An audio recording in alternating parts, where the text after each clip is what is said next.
Light of the world, you step down into darkness. Open my eyes, let me see beauty that made this heart adore you. Hope of a life spent with you.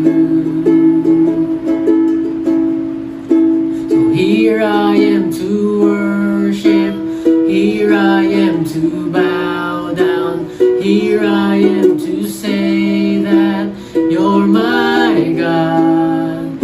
You're altogether lovely, altogether worthy, altogether wonderful to me.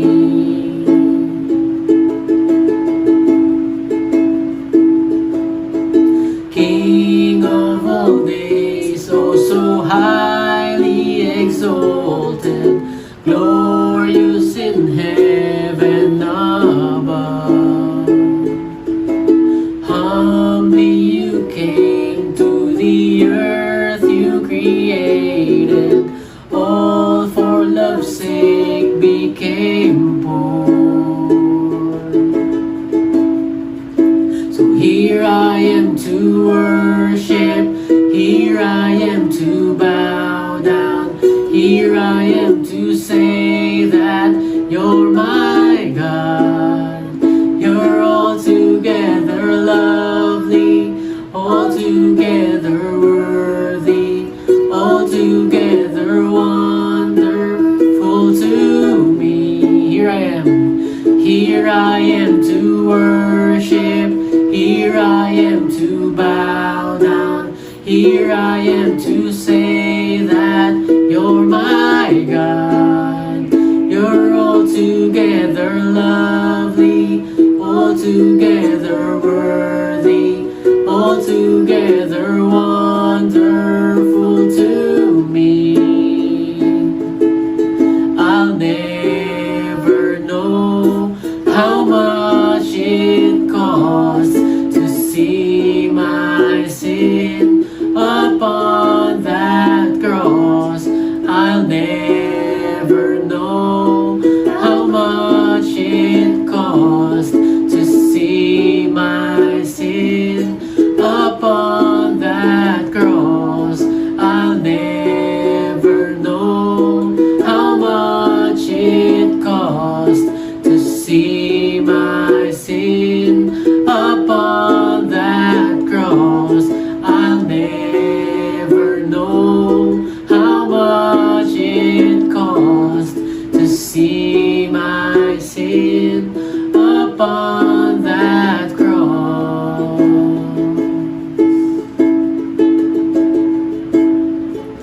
So here I am to worship, here I am to bow down, here I am to say that you're my God. You're altogether lovely, altogether worthy, altogether wonderful to me. Here I am to worship, here I am to bow down, here I am to say that you're my God. You're altogether lovely, altogether worthy, altogether wonderful to me. Yes, Lord, we are here to worship. Thank you, Lord. Thank you, Lord, for this opportunity to worship you. Good morning, servants of Christ. Meron na naman tayong another day to worship our God. Malaking opportunity na nandito tayo, buhay tayo, meron tayong buhay para papurihan ang ating Panginoon. Kung ini-encourage ko po kayo na kung nasa mga bahay nyo kayo, kasama yung pamilya nyo, tayo po tayo lahat. Magpuri po tayo sa ating Panginoon sabay-sabay. Imagine natin nasa church talaga tayo. Di nga lang tayo magkakasama physically right now, pero yung spirit nandyan, sama-sama tayong magpupuri sa ating Panginoon. Sige po, tayo po tayo at patuloy nating pupurihan ng ating Panginoon. Awitin natin itong Only a God Like You. Pwede po tayong pumalakpak, pwede tayong sumayaw, kung ano po yung way nyo to worship God.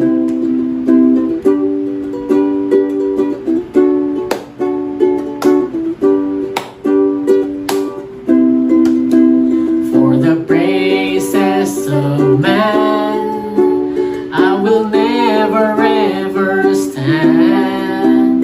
For the kingdoms of this world, I'll never give my heart away or shout my praise, my allegiance and devotion, my heart's desire and all emotion. Go to serve the man who died upon that tree.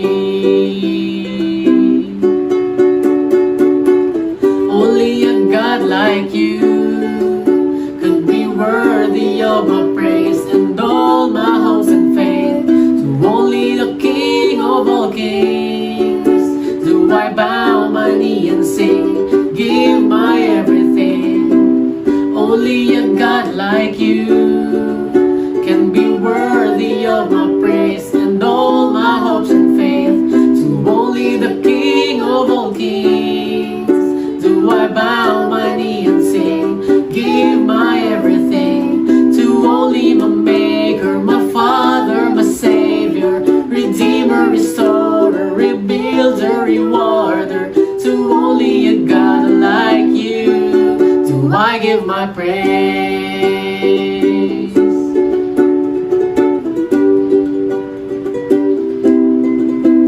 For the praises of man, I will never ever stand.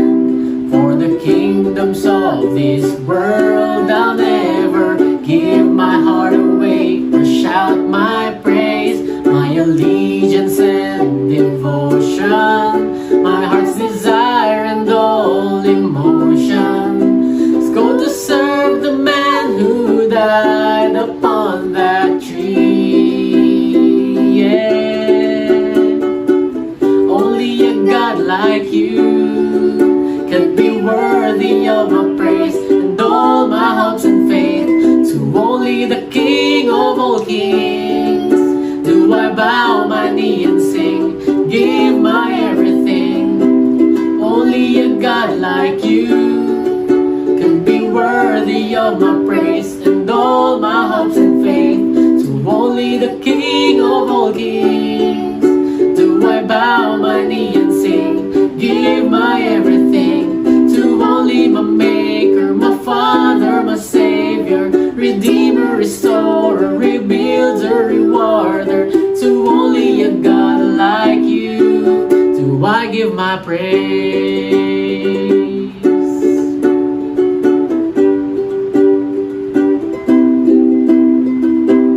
Only a God like you, only a God like you, only a God like you. Only a God like you, only a God like you, only a God like you. Only a God like you, only a God like you, only a God like you. Only a God like you, only a God like you, only a God like you. To only my Maker, my Father, my Savior, Redeemer, Restorer, Rebuilder, Rewarder. To only a God like you do I give my praise.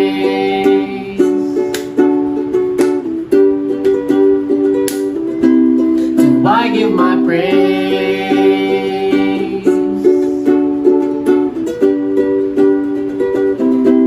Do I give my praise. Sige po, palakpakan po natin ang ating Panginoon. Patuloy po natin siyang sambahin sa spirito at sa katotohanan. Papurihan natin siya.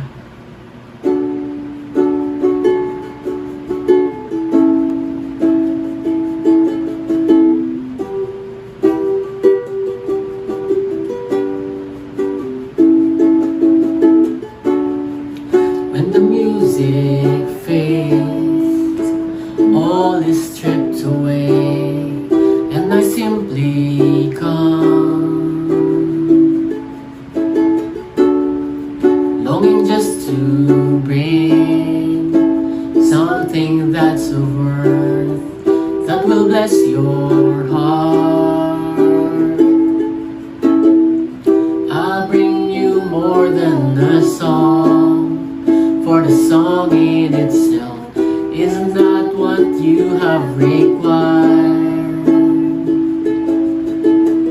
You search much deeper within, through the way things appear.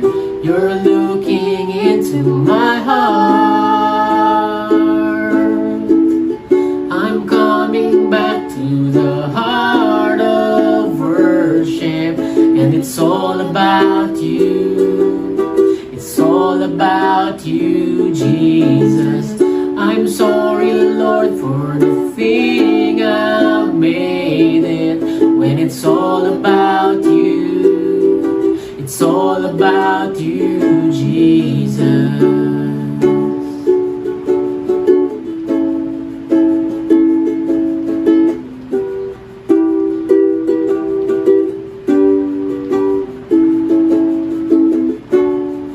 King of endless worth, no one could express how much you deserve. Though I'm weak and full, all I have is yours, every single breath. I'll bring you more than a song, for the song in itself is not what you have required. You search much deeper within, through the way things appear. You're looking into my heart.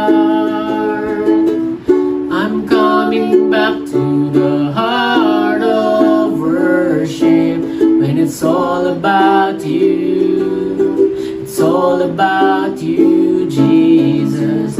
I'm sorry, Lord, for the thing I've made it. When it's all about you, it's all about you, Jesus. I'm coming back to the heart of worship, and it's all about you. It's all about you, Jesus. I'm sorry, Lord, for the thing I've made it. When it's all about you, it's all about you, Jesus.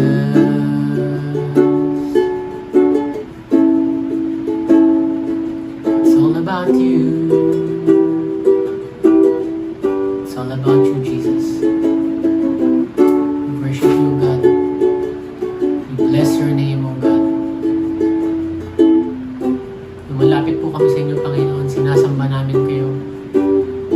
Nanghingi po kami ng kapatawaran, Panginoon, sa mga pagkukulang namin, sa mga pagkakataon na gusto naming gawin yung gusto lang namin, Panginoon, hindi yung kalooban mo, Panginoon. Mga pagkakataon na may mga nakasakit sa amin, hindi namin mapatawad, gusto namin gumanti. Patawarin niyo po kami, Panginoon. Tulungan niyo po kami, Panginoon, na masunod namin kung anong kalooban niyo para sa buhay namin. At yung mga puso namin, Panginoon, ang dalangin namin ay baguhin niyo na maging aligned, Panginoon, sa kalooban niyo. Para sa pagpupuri namin sa inyo, Panginoon, ay kayo ay maluwalhati at malugod, Panginoon. Salamat po ulit, Panginoon, sa panibagong araw na ito. Panibagong opportunity para kayo papurihan, Panginoon, at makapakinig ng inyong salita. Thank you, Lord, for this opportunity. We're ever grateful of that. Thank you, Lord, for everything. And we just give back to you all the praises and all the glory. In Jesus' name we pray. Amen. Amen.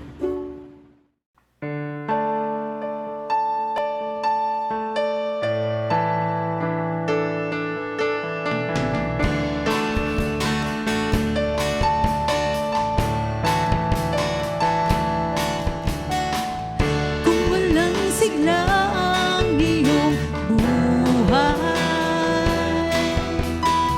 at para bang paikot-ikot lang, ang pangarap mong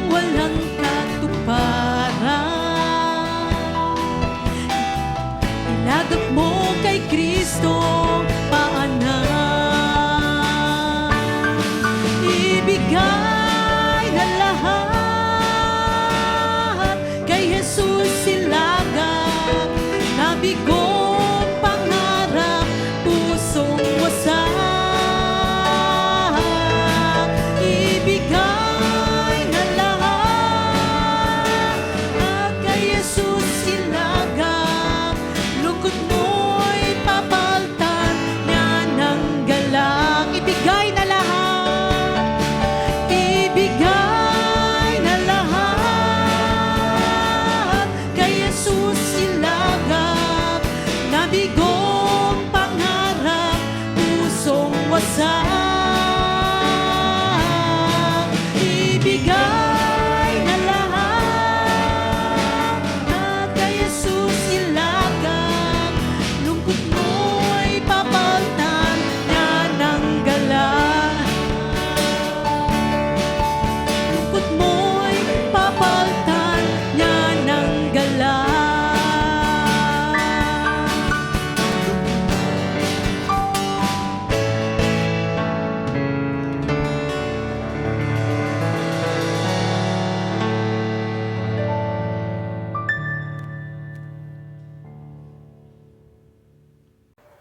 Good morning once again, brothers and sisters in Christ, sa lahat po ng mga servants ng ating Panginoong Yesus.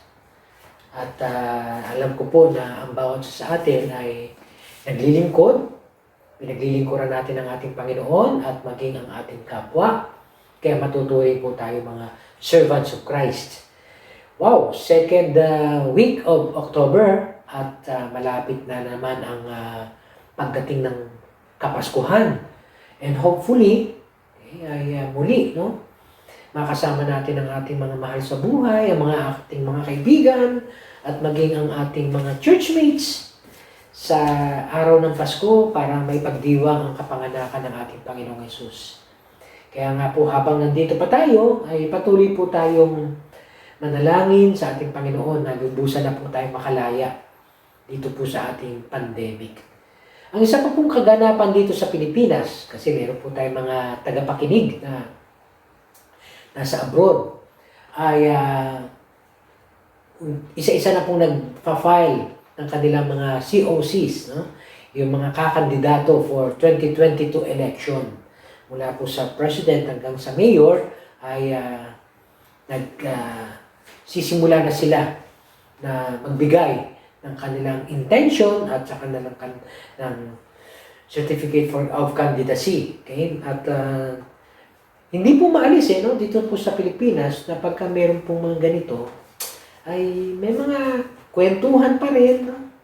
Kung paano na yung ginawa nitong isang tao ay masama, yung ginawa nito ay, alam niyo po, hindi maalis yun yung batuhan ng tinatawag nilang putik. Kasi syempre ayaw nila na manalo yung isa at ang ibabato nila ay putik, ganun din naman sa kabila, ganun din. Kaya alam niyo po, nakakalungkot mang isipin, pero parang ito po ang naging sabi natin norm sa ating pong politics, batuhan ng putik. Kaya nakakalungkot, parang gantihan dito, gantihan doon. Okay, so naalala ko nung araw, di ba, mayroon tayong kasabihan na pag binato ka ng bato, batuhin mo daw ng tinapay na nasa garapon para may bawi din, may bukol din. Pero, meron po ako narinig doon na hindi ko naintindihan nung araw, yung salita o yung katagang lintik lang ang walang ganti. Ano kaya, yung mga bata ako, hindi ko maintindihan kung ano ibig sabihin ng lintik hindi naman pala siya tungkol sa langgam. Kundi ang lintik pala ay kidlat. So parang sinasabi na lintik lang ang walang ganti, sa kidlat ka lang hindi pwedeng gumanti. Kasi pagka ang isang tao namatay sa kidlat, kung meron mang gustong gantihan sa kamatayan ng kanilang mga, hindi sila makakaganti kasi lintik kidlat no? Ganun kabilis. Pero pagkatao ang gumawa sa'yo ng masama, yun, pwede kang gumanti. Hindi na pwedeng hindi tayo makaganti. Ayan. So parang naging prinsipyo o panuntuhan na ito ng mga tao. Kaya ako po nakikwento to kasi yung pong ating pag-aaralan ngayon ay may relasyon dito sa tinatawag nating paghihiganti. Sa Matthew 5, verses 38 to 42, mababasa po natin ang mga talatang ito. You have heard that it was said, an eye for an eye, and a tooth for a tooth. But I say to you, do not resist an evildoer. But if anyone strikes you on the right cheek, turn the other also. And if anyone wants to sue you and take your coat, give your cloak as well. And if anyone forces you to go 1 mile, go also the 2nd mile. Give to everyone who begs from you, and do not refuse anyone who wants to borrow from you. Manalangin po tayo at tumingin ng gabay sa ating Diyos sa pag-aaral po natin ng Kanyang mga salita. Dakilang Ama, salamat po muli minsan pa sa iyong pong kalinga, sa iyong pag-ibig, sa iyong pong pag-iingat sa amin, lalo na sa mga pinagdadaan namin mga pagsubok sa pandemyang ito. Dalangin po namin, O Diyos, na lubusan na nga po kaming makalaya mula dito po sa COVID-19 na to at manumbalik na po ang sigla, ang normal na pakikipag-ugnayan namin sa aming kapwa. Yet Lord, habang inaantay po namin ang mga pagkakataon yon, magpapatuloy pa rin po ang amin pong pakikinig ng iyong mga salita. Yung salita mo na magtutuwid sa amin at magbibigay sa amin ng tamang panuntunan kung paano kami dapat mamuhay. Kaya Panginoon, dalangin ko po ang pagkilos ng iyong banal na espiritu ng tunay na magturo sa amin at huwag mo pong hayaan na itong mga salitang napapakinggan namin ay nakawin sa amin ng kaaway. Pagkos tanggapin po namin ito, mabuhay, magkaugat, mamunga, at maisakatuparan po namin. Lord, sa amin pong pag-aaral ng iyong mga salita, ikaw po ang siyang magtuwid sa amin, magturo, at kung kinakailangan may baguhin mo po kami, Panginoon, sa tulong ng iyong banal na Espiritu. Salamat po, O Diyos, ikaw po matanghal sa amin pong pangangaral at pag-aaral ng iyong mga salita. Ang lahat ng ito'y dalangin namin sa pangalan ni Jesus na aming Panginoon Tagapagligtas. Amen. Amen. Paulit-ulit na po natin naririnig ito ng tuwing linggo. Yung pong ating introduction na ito pong pangangaral ng ating Panginoong Jesus sa Matthew 5 ay may connection po doon po sa verse 17. That do not think that I have come to abolish the law or the prophets. I have not come to abolish them but to fulfill them. Okay? Dahil pagkatapos po niyang mangaral ng Beatitudes, siya ay nasa isang bundok at pagkatapos na ipapangaral niya ang mga utos na to, nagkakaroon po ng allusion, no, na parang ganito nangyari noon kay Moses eh. Nagbigay din siya ng kautusan at nasa bundok din siya. So ano to? Bagong utos ba to? Isinasantabi na ba niya yung utos ni Moses? Kaya yun po ang nangyari na maaaring senaryo na nasa isip ng mga tao, kaya po nabanggit ng ating Panginoong Jesus sa verse 17. Na huwag niyong isipin na ako'y naparito para isang tabi o ipawalang bisa ang batas ni Moses at maging ang mga katuruan ng mga propeta. Okay? Kundi ako ay naparito para tuparin ang lahat ng ito. Then after saying this, okay, binabanggit niya na dapat ang ating katuwiran ay higdan ang katuwiran ng mga Pharisees. Okay? Kaya nga, meron silang mga turo noon, mga Pharisees, tsang mga religious leaders, pero kailangan higdan natin yung kanilang pagtupad ng mga utos na yon. Kaya nga, kung ilang beses natin maririnig po yung mga salitang, you have heard that it was said to the people long ago, okay? Yung napakinggan nyo nung araw. Itong itinuturo. Pero now, no, I tell you. Okay? So, meron siya laging karugtong na, but now I tell you. So, ilang linggo po natin pinag-aralan itong mga you have heard that it was said before, and I tell you now. Okay? So, ilang beses na po, 4 na you have heard it was said before, but I tell you. Ito na po yung panlima, no? Na sinabi ng ating Panginoon Jesus na atin pong pag-aaralan sa umagang ito. Sabi po doon sa Matthew 5 verse 38, you have heard that it was said, an eye for an eye and a tooth for a tooth. But I say to you, do not resist an evil doer. So yung pong salita nga, an eye for an eye, and a tooth for a tooth, it often justify our desire to take revenge. Kasi an eye for an eye, tooth for a tooth. Bintik lang mo walang ganti. Kaya parang ganun, no?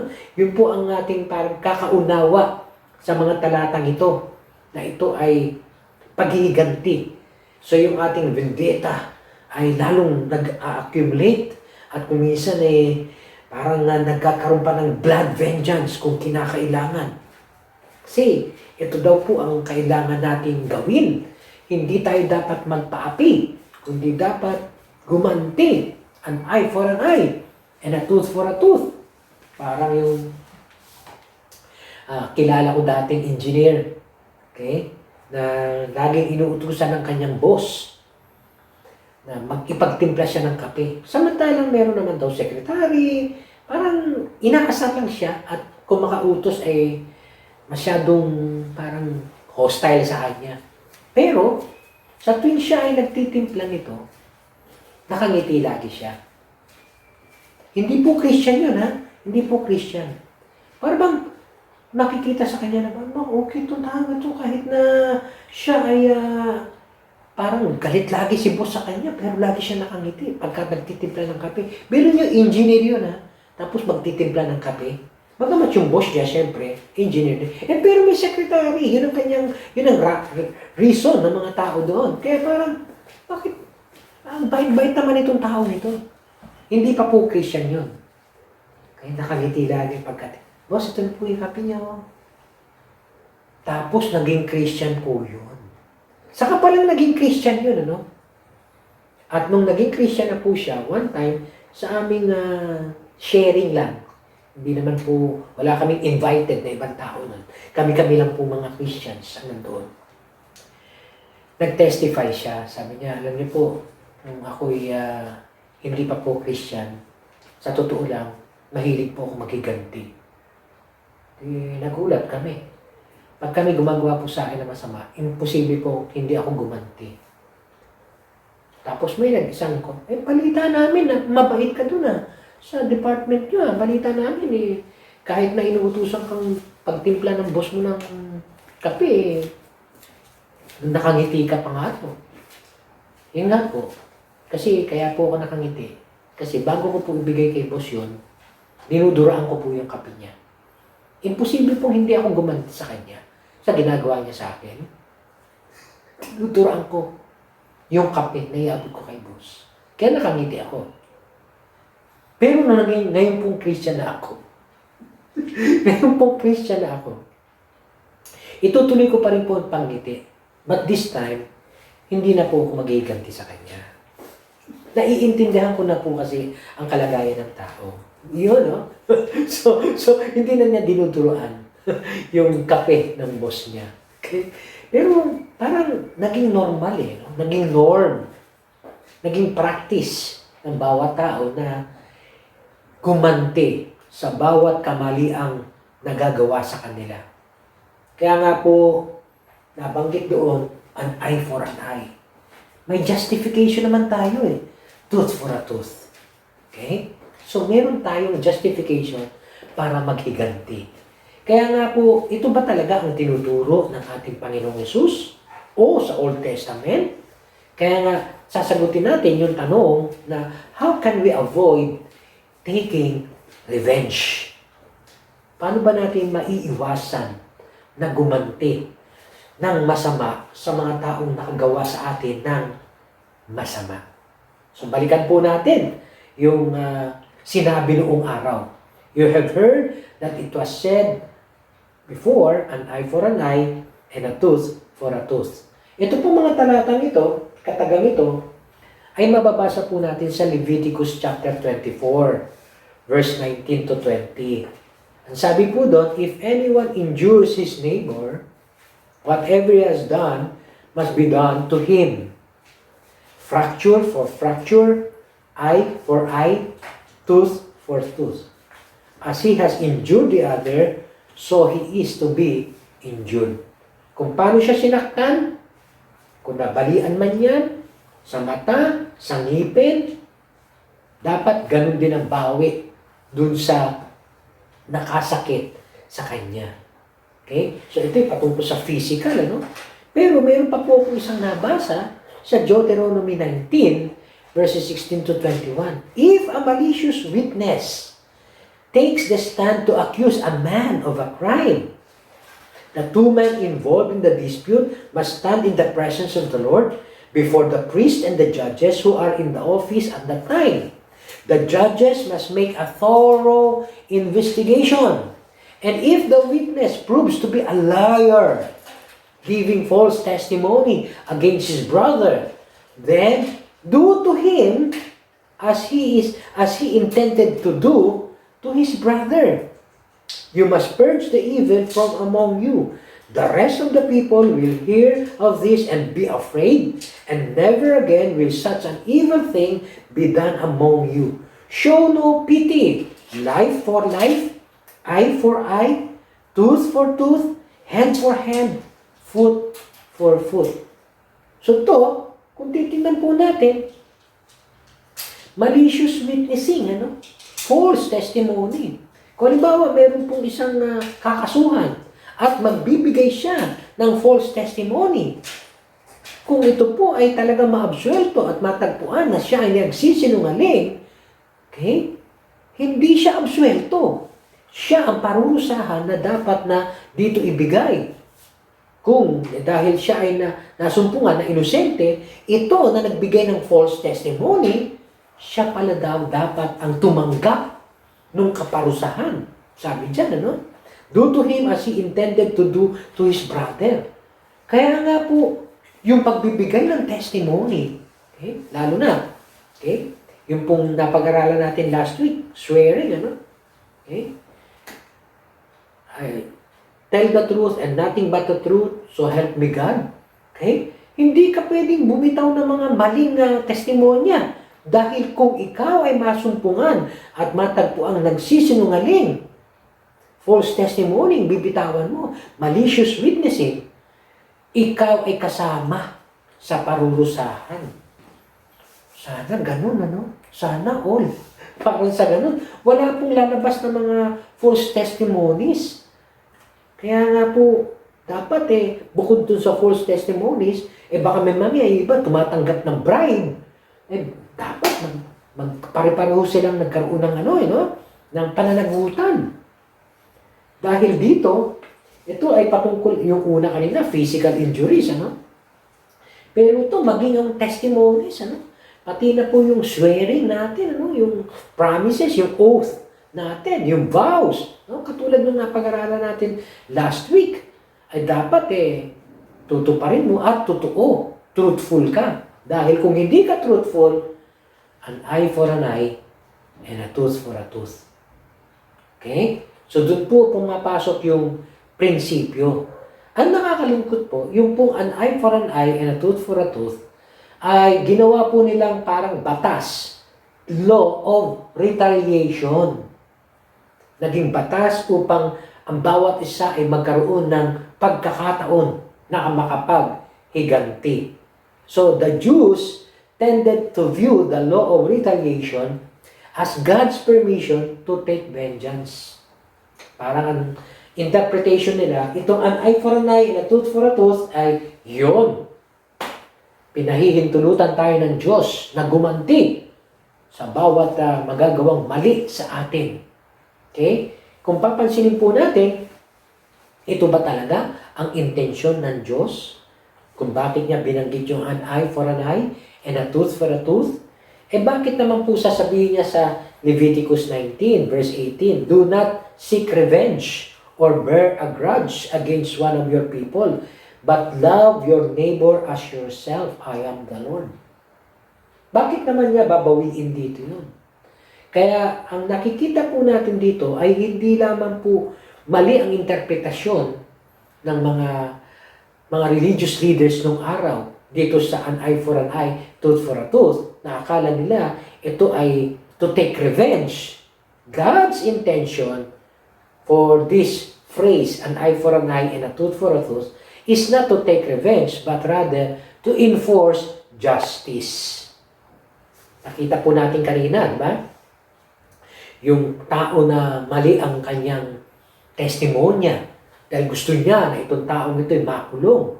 Pag natagpuan na siya ay nagsisinungaling, kung ano dapat na parusa dito, sa kanya pupunta. An eye for... So, justice system po ito. Ito pong an eye for an eye and a tooth for a tooth is more of a justice system. Kung anong ginawa sa kanya, ganun din ang gagawin doon sa taong nagkasala on a national level. Kaya nga siguro malalaman natin yung ibang mga bansa, di ba? Pag nagnakaw, ibig sabihin gumamit ng kamay, putol ang kamay. Pag nagsinungaling, putol ang dila. Yung may mga ganun, ano? Dahil nga sa kung anong ginawa mong kasalanan, yun ang justice para sa'yo. Okay? So, ang pinaka-intention po ng Diyos ay hindi para magkaroon tayo ng paghihiganti, kundi para ma-enforce yung justice sa gumagawa ng mali o ng kasalanan. On a national level, pero how about dun sa ating personal level? Okay?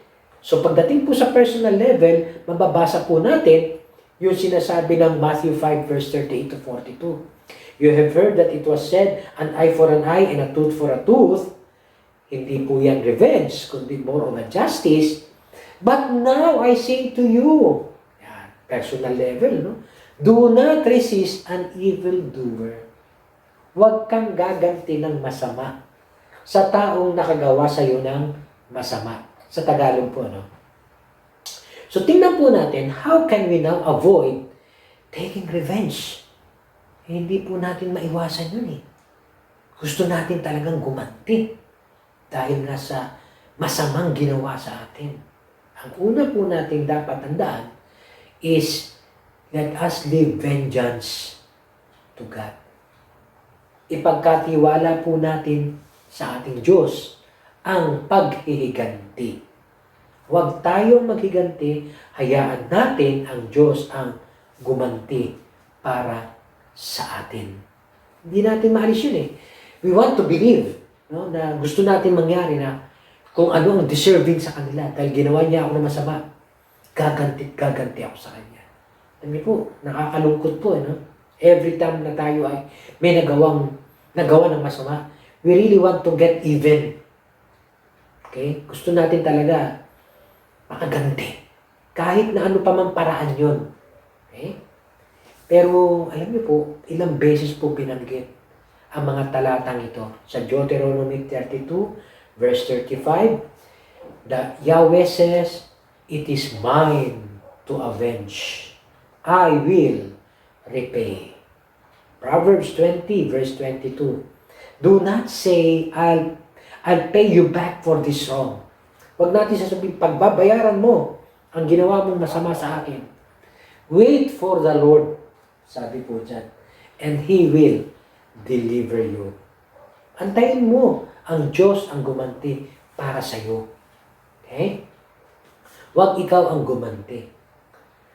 Sabi sa Romans 12, sabi ni Paul, do not take revenge, my friends, but leave room for God's wrath. For it is written, at kinote ni Paul, yung Deuteronomy 32, it is mine to avenge, I will repay, says the Lord. So, yung pong an eye for an eye and a tooth for a tooth, kung tutusin, makikita po natin, no? Yung makabawi tayo, hindi po talaga maganda.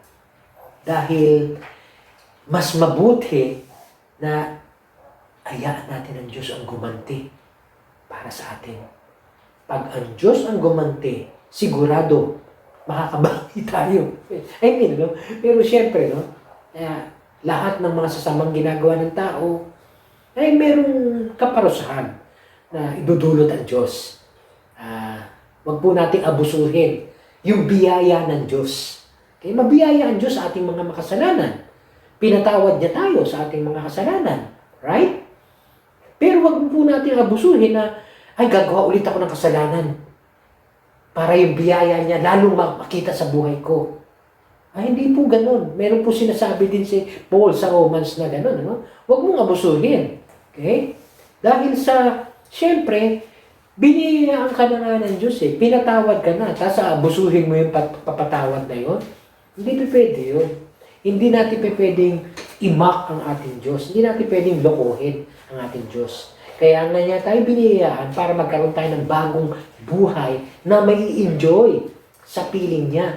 Rather than maghiganti pa rin tayo, lumaban pa rin tayo. Anyway, di ba, pagka ako'y naghiganti, hihingi na ako ng patawad sa Diyos, patatawarin naman niya ako kasi mabiyaya ang ating Diyos. Huwag po natin abusuhin yung biyaya. Okay? So, lalo po tayo may pananagutan sa ating Diyos pagka ganon. Okay? So, dapat tingnan natin yung mindset natin na sa tuwing tayo ay gaganti, imposible kung hindi gumanti yung kabila. Okay? Halimbawa, merong nanuntok sa'yo. Tapos, gumanti ka. Tapos, yung ibang kapitbahay o ibang kamag-anak, nalaman, gaganti din sa'yo. Tapos, yung ibang kamag-anak mo, nalaman na ikay ginawa na gaganti ka din sa'yo. Lalaki po no? Yung away, lalaki yung evil, lalaki yung masamang senaryo. Kaya sino po talo? Tayo po. Tayong lahat talo doon. Alala ko nung araw, alam niyo, marami akong kwentong ganyan. Na kung saan, yung bunso kong kapatid dati, umuwi ng bahay namin, sabi niya, Tol, sinuntok ako ng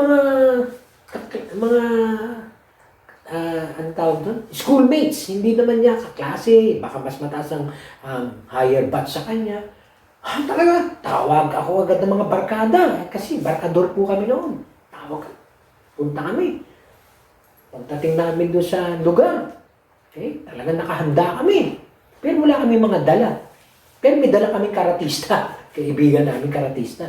Pero kami, wala, mano-mano lang dala namin. And natulugan. Siguro, yun, baka sinabi niya, gagantihan ko kayo. Baka sinabi ng kapatid ko yun. Kaya naghanda sila. Lumabas ng gate, ay grabe. May mga tubo, may mga tsako, may mga kung ano-anong hawak. Eh kami, wala kaming kadala-dala eh. Okay? Kaya sabi ko, naku, mahirap ito. Mahirap talagang gumanti. Kasi pag gumanti ka, ayun na naman ang mangyayari. Babawi ulit yung kabila. Tuloy-tuloy na gantihan yun. Kahit nung sa basketball team namin nung araw, naku po. Pagka kami ay natira ng aming mga kalaban, imposible hindi rin namin tirahin. Hanggang sa mamaya, tirahan na ng tirahan. Bawat player, may tinitira, may tumitira, may bagsakan na. Hanggang mamaya, away na yun. Rumble na talaga. Wala pong katapusan eh. Kaya alam niyo po, pinakamaganda pa, iwan na lang natin sa Diyos eh. Ang pag-iiganti. Wag na po tayo yung gumanti. Nawawalan tayo ng kalayaan sa tuwing tayo yung gaganti. Alam niyo po, meron pang isang nangyari noon sa akin eh. College days ko. Panggabi ako noon. Pero ako po ay student assistant. Ano? I mean, assistant ako ng isang professor sa math. So sa tuwing ako ay third year na ako noon eh. So sa tuwing ako ay hindi makakaturo yung professor, ako tatawagin niya. Vic, ito ang lecture. Okay? So pagkatapos ako magtuturo. Either ako magtuturo or ako magbibigay ng exam o kaya ako mag-check ng papers, so mga ganun. No? Tapos, hindi po maalis na yung mga first year. Yan. First year pa lang sila nun eh. Third year na ako. Eh, may mga hindi po maalis na may mga babae na siyempre, lumalapit sa akin. Dahil siyempre, biro mo, ikaw yung nagtuturo. Tapos parang teacher ka na rin. Pero alam nila, estudyante ka lang din. So, parang yun, nagiging close yung mga babae no? Sa akin. Pagkatapos nito, meron po palang mga boyfriend yung mga babaeng yun. And one time, nung ako'y pauwi na po ng gabi, nako, meron po ako naramdaman parang, sakit sa likod ko. Na halos masubsub ako, pero hindi naman po ako nasubsub. Tapos nakita ng iba, Sabi, nagtatanong sila, bakit mo tinadyakan? Tinadyakan pala ako sa likod. Yung pala, yung mga boyfriend ng mga babae. Naku, gusto akong gulpihin talaga ng isa. Pero natadyakan na po ako sa likod nun. Talagang naramdaman ko po yung sakit nun. Tapos gusto na akong, pero pinapigilan na.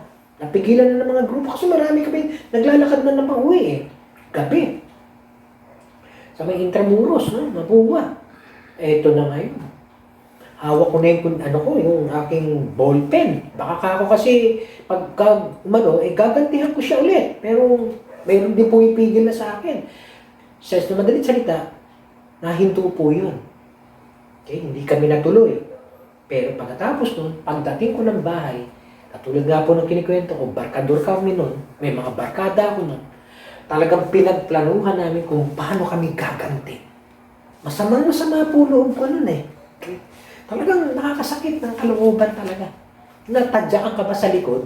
Parang patraidor. So talaga nagplano kami na aabangan namin pag lumabas na rin yung estudyanteng yun, tapos 2 kong barkada nasa harapan, 2 kong barkada nasa likuran, tapos ang usapan namin nun, tatadyakan ko rin siya sa likod. At pagka sumubsob, okay, yung 2 nasa harapan, pupulutin nila yung ulo at iuuntog nila sa mga tuhod nila. Babasagin daw talaga nila yung ulo. Tapos sabi naman ng 2 nasa likuran, pagka may mga kaibigan nyo na gaganti, huwag kang mag-alala, hahawakan namin sila, tutusukin namin sila. So may mga ganun po talaga katindi ang plano namin paghihiganti. Nakita niyo po yung yung intensity ng paghihiganti. Pero mabuti na lang po, nakapag-isip-isip ako nun. Na kung itutuloy ko, 3rd year na ako nun. 4th year, 1 taon na lang at mahigit, kasi 5 years ang engineering, pero nakuha ko po ng 4.5 kasi nag-a-advance ako. So nung naisip ko na kung ako'y magkakaso, paano naman yung aking graduation? Ito, 1st year pa lang. Okay? So, sa madaling salita, hindi ko po itinuloy yung aming plano. Tapos, nalaman ko po na yung estudyanteng yun, nag-drop. Hindi na po niya itinuloy ang kanyang pag-aaral. So, sa tingin ko po, inispera ko ng Lord dun eh. Bagamat hindi pa po ako Christian ng mga araw na yun, ha? Pero tingin ko, inispera ko ni Lord para makatapos ako ng aking pag-aaral at ang Lord na ang bahalang gumanti. Bagamat hindi ko pa po alam ang salita ng Diyos noon, pero nandun, tingin ko, ang gabay na sa akin ng Diyos para hindi ko makuhang maghiganti sa mga tao. Okay? So, sa ngayon po, inaalala ko na lang yun na kung sakasakali man, kung sakasakali, naiisip ko, kung sakasakali kaya makita ko ulit yung taong yun. Pero malamang, baka matatanda na rin, matanda na rin yun. Hindi ko nga alam kung ano na kalagayan niya. Pero ano kaya magiging reaction ko pag nakita ko siya? Yun po, naiisip ko yun ng araw eh. Pero ngayon pong Christian na ako, syempre nasa isip ko, syempre pagpapatawad na. At tingin ko naman, siguro, nakapaghiganti ng Diyos sa Kanya sa masamang ginawa niya sa akin. Kung ano man yun, hindi ko alam. Pero, katulad ng prinsipyo na tinuturo ng Panginoon, leave vengeance to God. Because it is mine to avenge, says the Lord. It is mine to avenge, says the Lord. Okay? So, sana matutunan po natin ito. Alam niyo po yung paghihiganti, hindi po tayo bibigyan ng joy nun eh. Yung mag-isip ka na maghihiganti ka, wala kang magiging kagalakan nun eh. At yung buhay natin, punong-puno na lang lagi ng galit, or even kung minsan takot. Kasi syempre, pag bumanti ka, maiisip mo, baka may gantihan din ako. So may fear din doon. Hindi po magandang idudulot. Wala po magandang idudulot talaga. Wala po tayo magiging kalayaan na kumilos ng malaya dahil maya't lagi ka nag-aalala na merong gaganti sa iyo. Ganun po katindi. Ito pong paghihiganti. Wala po tayo magiging kalayaan. It does not lead us to any freedom. Kaya nga po ang kalayaan ay kung iiwan natin yung paghihiganti sa ating Diyos. Magiging malaya po tayo doon. Back to restoration of our joy and living a life to the fullest. Dahil alam natin, Lord, bahala ka na. Ikaw na ang gumanti para sa akin. At alam niyo po, kung tayo'y gaganti lagi, okay, hindi natin malalampasan yung tinatawag ni Jesus na you must surpass the righteousness of the Pharisees and the scribes. Kasi sa kanila, ang righteousness, makaganti. Kasi sinasabi daw sa Old Testament yun, makaganti. Bagamat hindi yun ang konteksto ng Diyos, kundi justice. Pero sa kanila, ginawa nga nila law of retaliation. Inaalaw daw ng Diyos yun. Again, parang sinasabi ni Jesus sa kanila, you have again misinterpreted my law. Okay? So, kung ganun din tayo, katulad ng mga Pharisees at scribes, sabi nga ni Jesus, wala tayong pagkakaiba sa kanila. Dapat, you must surpass, exceed the righteousness of the Pharisees and the scribes. Okay? Yung binanggit natin doon sa Matthew chapter 5 verse 17 to bago mag 23. Okay? So, let us always remember, in order for us to avoid taking revenge, leave vengeance to our God. The second point is simply to return good for evil. Okay? Imbis na gumanti tayo, ibigay natin sa Diyos ang pagiganti. At kung gaganti man daw tayo, gantihan natin ng mabuti. Pag binato tayo ng tinapay, ng bato, sorry. Batuhin natin ang tinapay. Pero hindi po yung nasa loob ng garapon. Okay? So parang maganda yung Pilipino, na yun, sa lawikain, na ibig sabihin nun ang tinapay, blessing yun Kasi makakain pa niya yun Gantihan mo ng kabutihan. Instead na gantihan mo ng masama, gantihan mo ng kabutihan. Sabi ni Jesus, dun sa Matthew 5, verse 38 to 42, pag-aaralan natin bawat isa, do not resist an evil doer. Huwag kang gumanti ng masama sa taong nakagawa ng masama. Noong araw kasi, pagka sinabi nila na gumanti ka, ang nasa isip ng mga tao noon is, triumphant ka pag nakaganti ka over your enemies. Kasi nakaganti ka, nakabawi ka. At saka, pag hindi ka nakaganti, ang mararanasan mo, kahihiyan. Diba? Yung po naranasan ko nun sa Mapua, yung matadyakan ka sa likod, at pagkatapos makita ng mga tao yung ginawa sa akin, laking kahihiyan po yun Lalo na, kilala ako doon dahil nga sa proctor ako, substitute ako. Pero, mabuti na lang iningatan ako ng Diyos na hindi makaganti. At ang inalaw niya, mawala yung estudyante yun doon sa Mapua. Nag-drop. Dahil doon, naiwas talaga ako sa paghihiganti. Pero kahihiyan Ang isa pa, kung bakit kuminsan yung mga tao hindi ma-resist yung evildoer, dahil sa binubuli daw sila. Yan. Alam niyo po, malaking issue ngayon sa mga kabataan yung pambubuli. Pero usually po, alam niyo po, unawain natin, yung mga bully people, bully students, bully adolescents, actually they are bullied people too.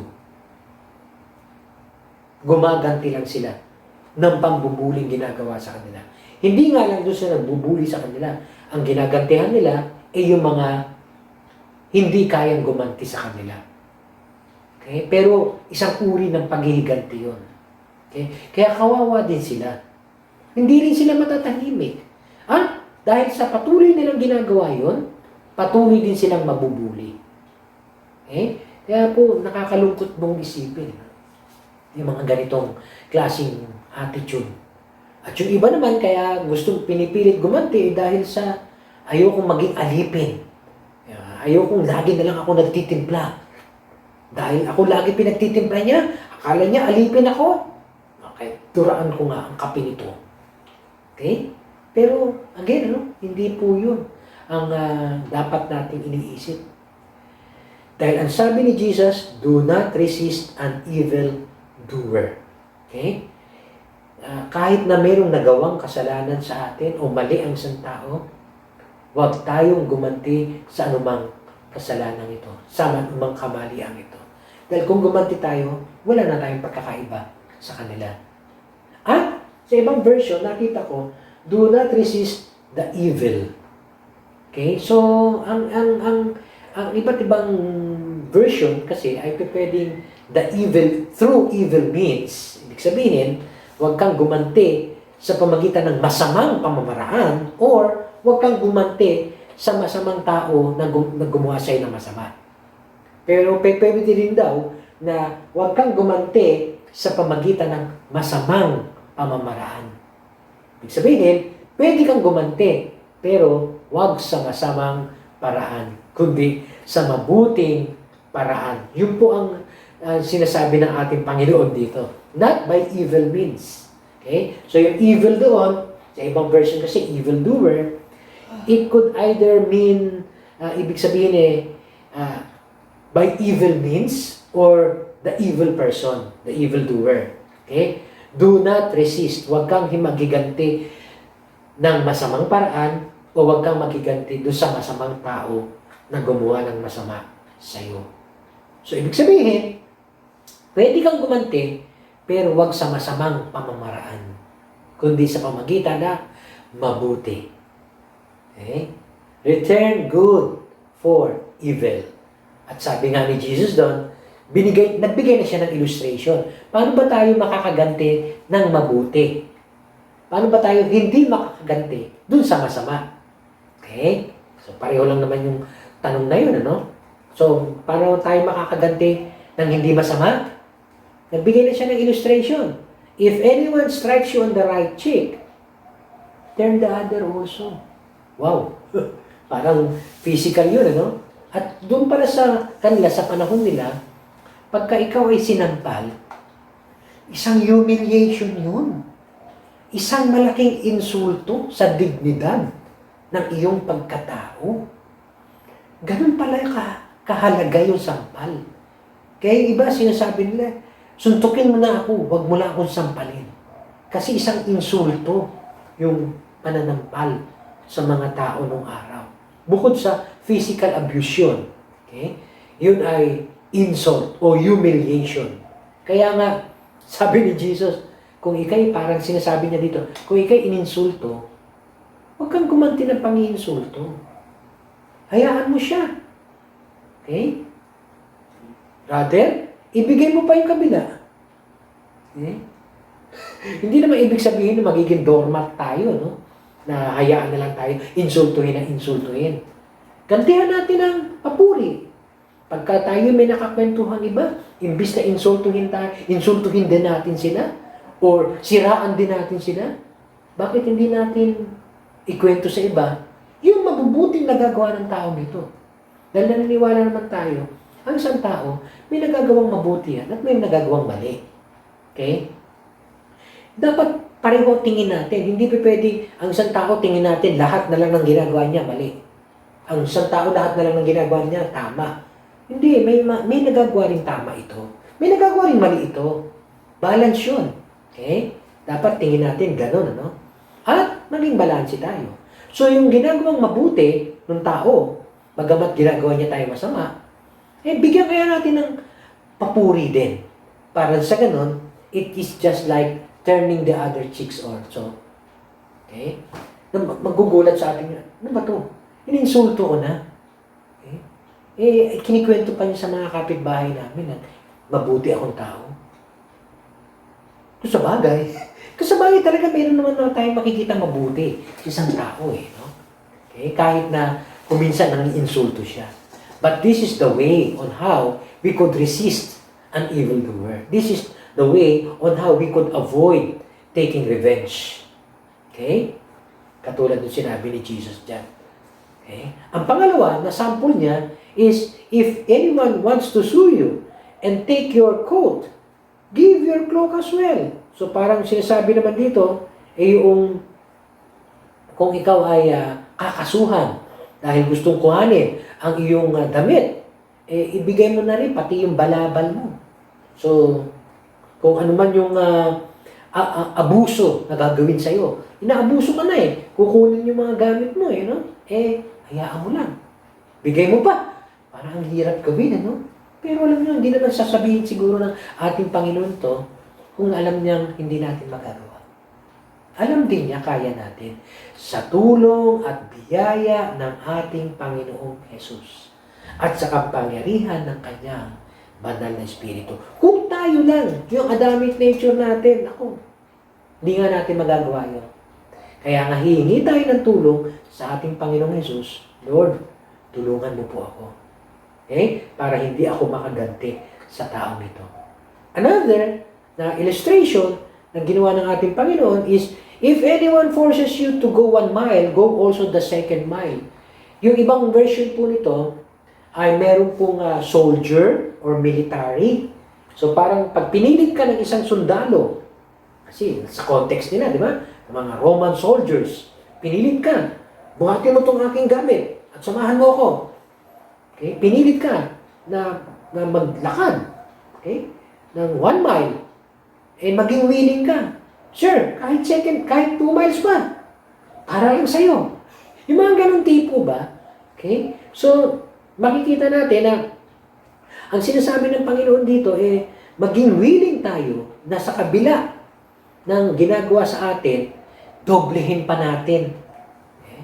Again, ito ay hindi natin magagawa kung wala po tayong gabay ng ating Diyos. Kung hindi po tayo pinaghaharian ng ating Panginoon. Okay? Kaya nga po itong mga tip niyang ito, mga illustrations niya on how to avoid taking revenge, no? Hindi po natin lahat magagawa to unless we have Jesus in our lives. Okay? At yung panghuli, sinasabi niya, give to everyone who begs from you and do not refuse anyone who wants to borrow from you. So, bukod pa doon sa tatlo na parang mayroong parang negative, no? Na ginagawa sa atin.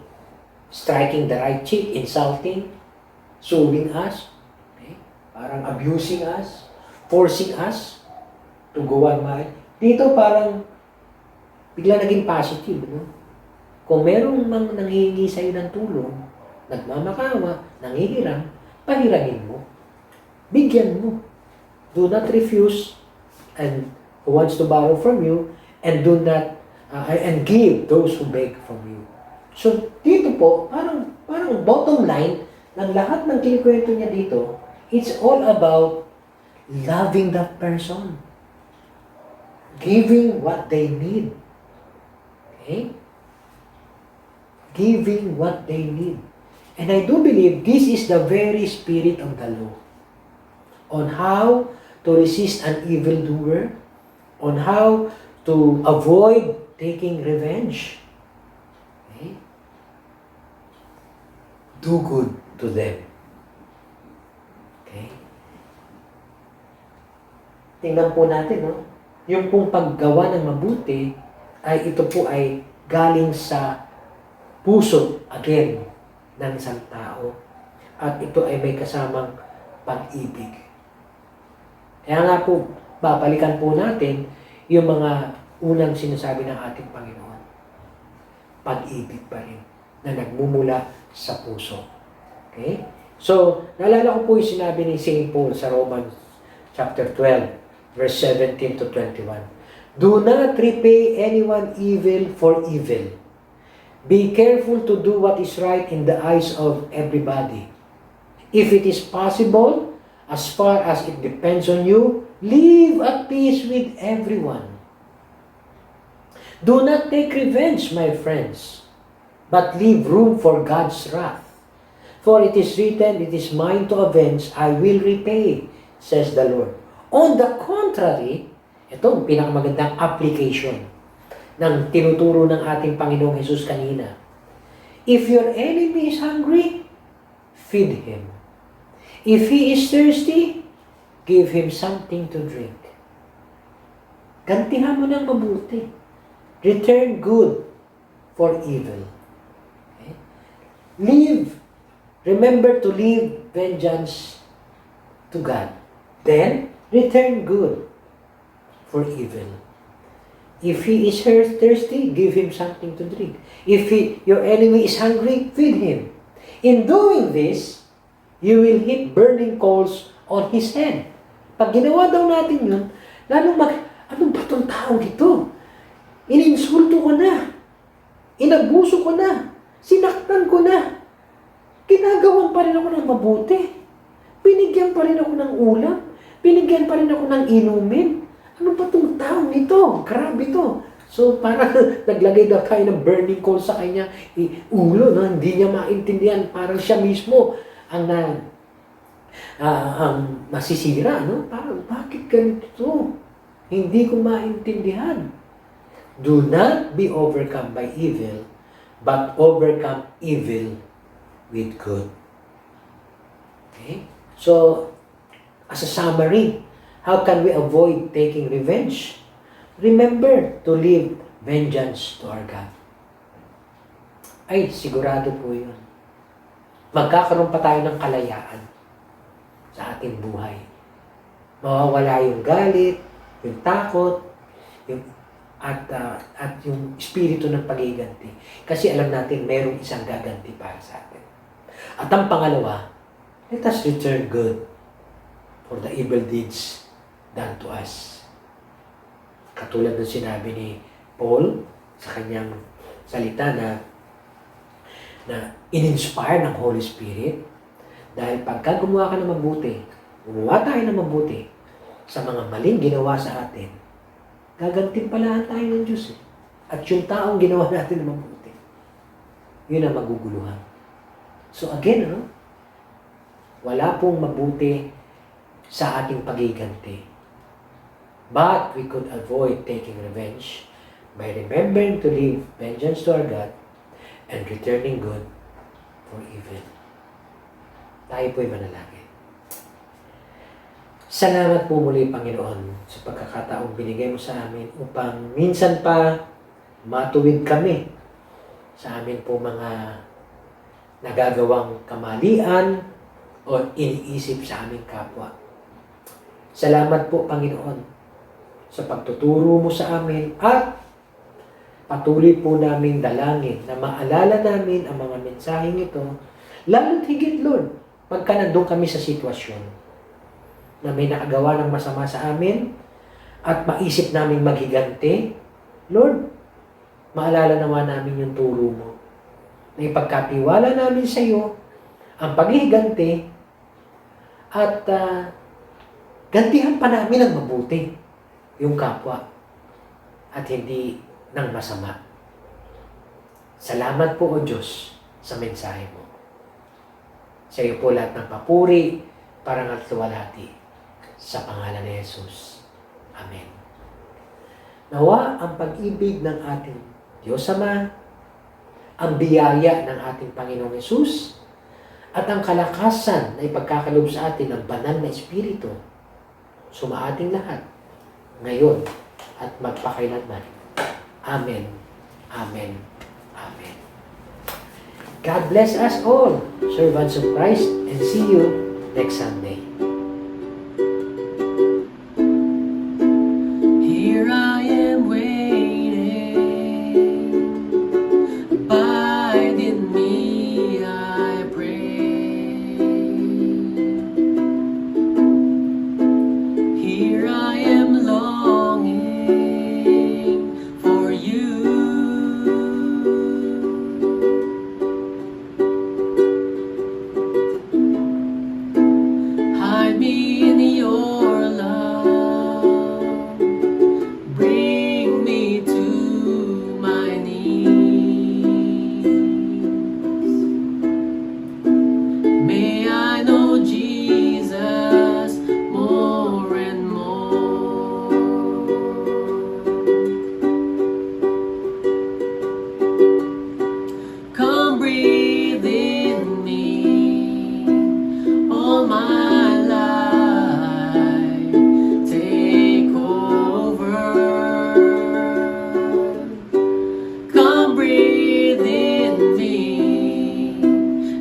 I will rise on eagle's wings.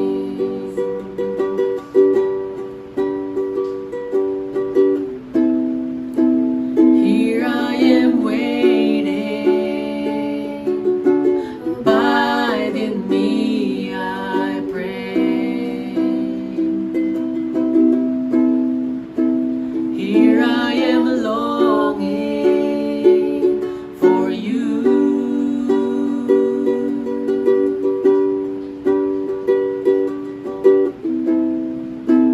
Hide me in your love, bring me to my knees.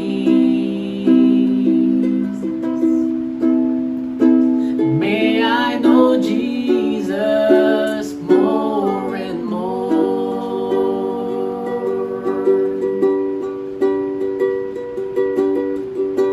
Come breathe in me all my life, take over. Come breathe in me, and I will rise on eagle's wings. Come breathe